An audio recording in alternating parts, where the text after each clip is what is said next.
What's up, Fitness For You family? It's Aaron here at Fitness For You, bringing you today's lower body workout. I hope you guys got the email this morning. If you didn't, go look at that because there's a lot of good information on there as far as in-home items you can use for some of the future workouts that we're going to have. You can even use them today. So if you haven't had a chance to go check out that workout, please do. Miss the heck out of you guys. Can't wait till we get through this so we can get back together. But for today's workout, all you primarily need is a set of dumbbells. Like I said in the email though, if you have some water jugs or some laundry detergent or anything that you can hold on to, cans, that would work just as good. But if you have dumbbells, that's great. But there are a lot of items you can find that will work just as well.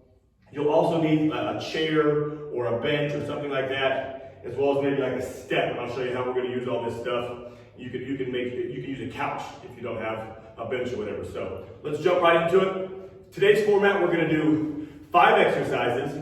We're going to do each exercise for 45 seconds with a 20-second rest, and we'll do each exercise 2 times, and you'll have about a 50-second transition to get to the next exercise and get going with that. And we'll get through the whole 5 exercise circuit 2 times. So 3 rounds. So we're going to do it 3 times, 5 exercises, 3 rounds. So first exercise we're going to do is our dumbbell jump squat. So you'll take your dumbbells here. You're going to hold them right there, right above your shoulders. You're going to squat down and jump up. Squat down and jump up. The biggest thing I want you to focus on here is getting a deep squat and jumping up as high as you can. Now, if jumping's not an option, just squat down as low as you can and continue to go. If you don't have dumbbells, that's fine. You can just do air squats. Just go as fast as you can though to really get your heart rate up and get a good burn in your quads and your glutes, okay? Next thing we're gonna do is a yoga squat with 1 dumbbell or 1 piece of resistance. So you're gonna grab a dumbbell or anything heavy that you can get a hold of, and we're gonna do a yoga static squat. So your feet will be together, just like this. You're gonna hold the dumbbell and you're gonna squat down. The biggest things you have to remember is keeping your heels together, your feet together, squatting down, and make sure your heels don't come up, and you're gonna sit there and you're gonna hold it just like that. What you're gonna wanna do is you're gonna wanna squat down, and your toes are gonna wanna shift forward, and your heels are going to want to come up. Keep your heels down, butt down, and hold it the entire time, or as long as you can. If you don't have a dumbbell, you're right here doing it just like that, holding it for the full 45 seconds. Rest for 20, do it again, move on to the next exercise.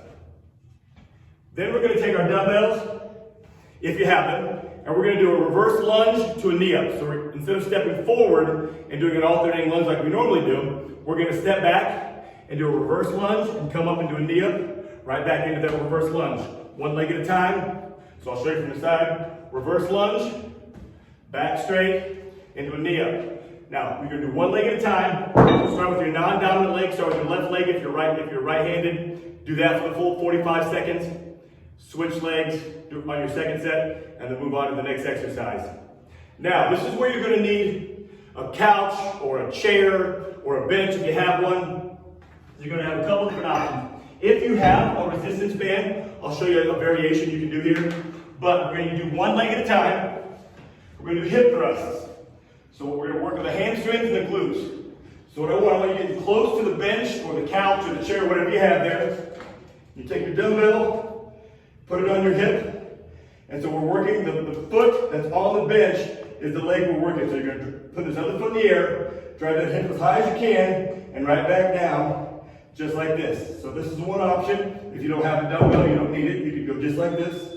If you do, go ahead and grab your resistance band if you have one. Put it over your feet. Drive your hip up, just like that. As high as you can. 45 seconds, and then switch legs here. All right, last exercise we're going to do is the calf raise. So you're going to grab your dumbbell. Now you're going to need a step, a box, anything you have available to you there. You're going to want to have something to hold on to. 1 leg at a time. You're going to drop your heel all the way down and come all the way up and do as many reps and sets as you can. Now, based on your resistance, if you don't have anything at all, you're going to want your volume to be really high here. So you're going to be on the box, dropping that heel down, and getting as many reps as you can. If you have some dumbbells and they're pretty heavy, you can bring your rep count down. But once again, it depends on the resistance you have. A detergent bottle works, a gallon jug works, whatever you get your hands on. If not, just get right here, 1 leg at a time, banging out as many as you can, dropping that toe down, Drop that heel down, toe off the box, and get it going, okay? If you guys have any questions or need anything at all, email me, text me. We'll get through this. Miss you and love you guys, okay? Have a great day.